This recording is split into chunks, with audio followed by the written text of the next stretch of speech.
There was a bad man that once roamed these parts, a fierce hunter, quick as he was strong, big as he was nimble, the game plan wrecker, taker of souls on the offensive line, teabagger of Jeff George.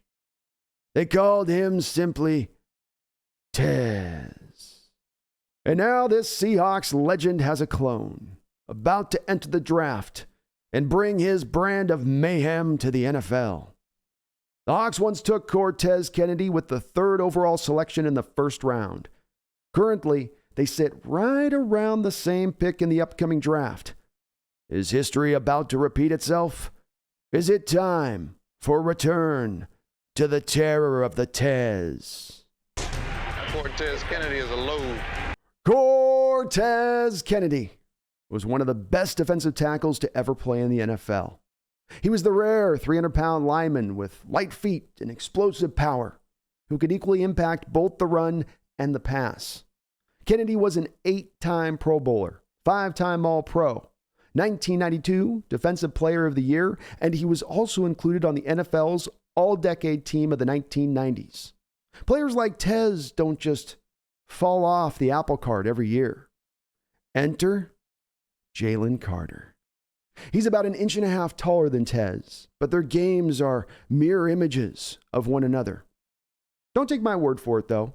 Let's pop on the tape and let me show you why Jalen Carter's game so completely matches the former legends and why I want my Seahawks to take Cortez Kennedy 2.0.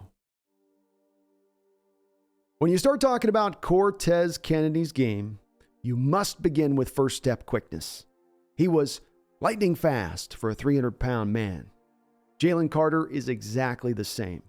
His first step quickness puts guards and centers in a lineman's bind, which is interior offensive linemen usually want to immediately hunker down in pass pro or explode off the ball as run blockers, in either case to land their initial punch first. You can't sink down or push forward if instead you got to go laterally off the snap. Jalen Carter, as did Tez, presses this issue constantly, eventually forcing linemen to adjust, guess, or cheat to a spot. When they do try to guess or overset too hard to try to cut him off, Carter can counter back the opposite way using a wicked swim move to free himself. This was Cortez Kennedy's custom-made Miami move. Quicks to a spot, swim to clear. When you watch Kennedy's tape, notice the swim move over the top to clear himself. And here's Carter using the same move.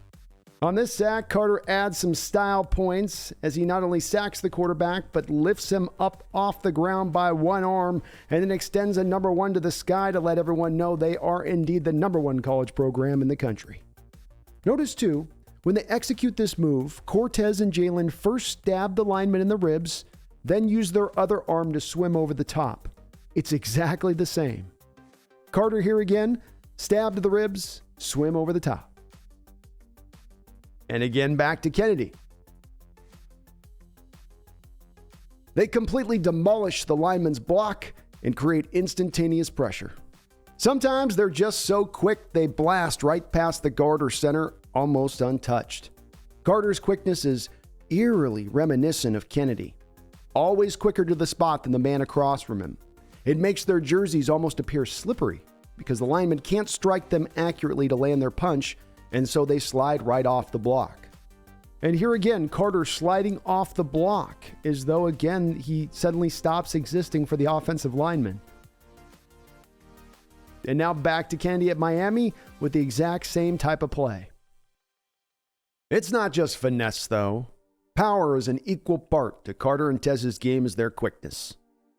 You can just feel Carter's power here as he drives the right guard back, and Carter gets himself a safety on the play. Try and run through Jalen Carter at the point of attack, and he can hold up like a run-stuffing one-tech, becoming immovable, while also getting penetration. How about Kennedy flashing a little bit of power? Warren Moon trying for a 3rd and 1. Let's do a little draw right over the top of Mr. Tez. That ain't gonna work.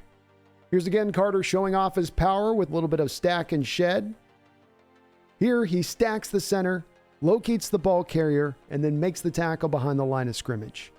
Even against a double team, he rarely gives ground and remains a handful. Carter rarely gives up a rep. Even 2 blockers can't stop his motor. And here you have Tennessee allotting 3 blockers on Carter on this particular play, and it's still not enough. Cortez Kennedy couldn't be stopped by double teams either. Carter is also able to readily convert his quickness to power, and when he has a lineman scared of his quicks, the lineman will often hesitate to anchor down, trying to keep their feet moving to mirror Carter. This opens the whoop-ass element to Carter's game. Tez brought his power from the same exact place. They convert quickness to power and bull rush a lineman into the backfield like they were pushing a toddler on a swing set. Off the snap here, Carter becomes immovable, throws the guard aside almost effortlessly, and then makes a tackle in the backfield to complete the play. Try to single block either of these men with a piddly center. They'll discard those hikers of the ball like yesterday's trash. Tez was the same way. Dare to single block him with a center, he's kicking that center's ass. Here's Carter holding up at the point of attack. There's just not a center alive that can single block these guys. Both Tez and Jalen Carter are players I'd call big game hunters. They are fired out of a cannon off the snap and track down the ball carrier like their dinner relied on it. They are the rare, highly talented men who also play with a raging fire of purpose.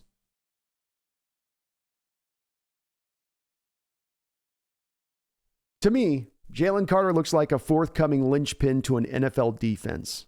He brings rare traits, skills, size, and a passion that aren't easily found in NFL drafts. I ask you, when you look at the last 10 years of the NFL, who have been the truly great defensive tackles of the sport? Aaron Donald, Fletcher Cox, Chris Jones, Cameron Hayward, DeForest Buckner, maybe Geno Atkins. That's just about it.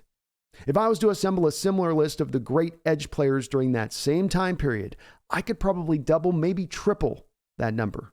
Hell, the Bosa and Watt brothers alone would nearly equal that same list I just provided.